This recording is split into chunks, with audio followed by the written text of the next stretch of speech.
जी नाज़रीन, इस वक्त मैं मौजूद हूँ बन खुरमा में पोलिंग स्टेशन नंबर 56 पर, जहाँ पर सुबह 8 बजे पोलिंग का सिलसिला जारी हुआ, जो कि पुरअमन तरीके से अभी जारी है और शाम 5 बजे तक ये जो सिलसिला है पोलिंग का ये जारी रहेगा।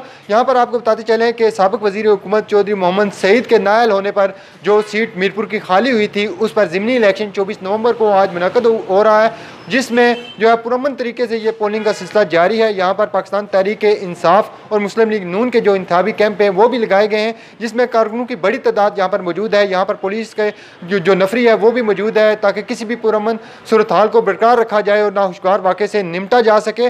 और आपको ये भी बताते चलें कि यहाँ पर पाकिस्तान तहरीक इंसाफ के उम्मीदवार बैरिस्टर सुल्तान महमूद चौधरी और मुस्लिम लीग नून के उम्मीदवार सोहेब सईद के दरमियान कांटेदार मुकाबला हो रहा है। ये पोलिंग स्टेशन शाम 8 बजे तक जो है शाम 5 बजे तक जो है जारी रहेगी और बाकी सेक्टर में भी पुरअमन जो तरीके से पोलिंग का सिलसिला जारी है।